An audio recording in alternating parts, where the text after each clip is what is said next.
नमस्कार, मी उत्तर गुजरात दल सरपंच। आमच्या गावाला खूप मोठं नुकसान झालेलं आहे।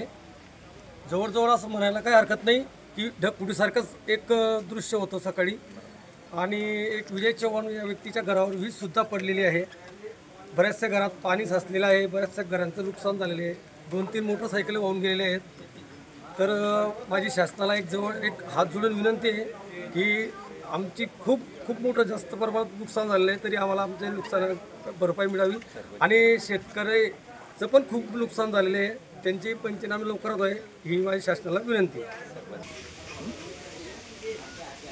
आज ह्या उतराण गावामध्ये उतराण ऐरहद्द आणि गुजरहद्द या गावांमध्ये नाल्यांना पूर आला आणि पूर आल्यामुळे गावातील जे शेतकरी आहेत या ठिकाणी लिंबू फळबाग आहेत, त्यानंतर सोयाबीन, मका, केळी या कपाशी या पिकांचे सुद्धा भरपूर प्रमाणात नुकसान झालेलं आहे। या ठिकाणी माझ्यासोबत गावातील सरपंच आहेत जितेंद्र महाले, यांनी सुद्धा या ठिकाणी नुकतंच सांगितलं की गावामध्ये पाणी शिरल्यामुळे गावातील नागरिकांच्या घरामध्ये पाणी शिरलं, तर मुस्लिम कुटुंबांच्या घरामध्ये ज्यावेळेस पाणी शिरलेलं आहे तर त्यांच्या घरातलं भरपूर मोठं नुकसान झालं।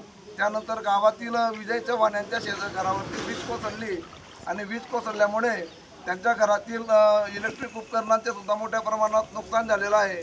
तरी मी सरपंच आणि गावाच्या ग्रामस्थ यांच्या वतीने विनंती करतो की गावातील झालेल्या पिकांचं आणि उपकरणांचं ज्या लोकांचं या ठिकाणी शेताचं नुकसान झालेलं आहे, दुकानात पाणी शिरल्यामुळे दुकानदारांचे सुद्धा नुकसान झालेलं आहे, तरी ते चांगल्या पद्धतीने या ठिकाणी नुकसान भरपाई मिळावी आणि तात्काळ पंचनामे करावे असे मी ग्रामस्थ आणि सरपंचांच्या वतीने या ठिकाणी विनंती करतो।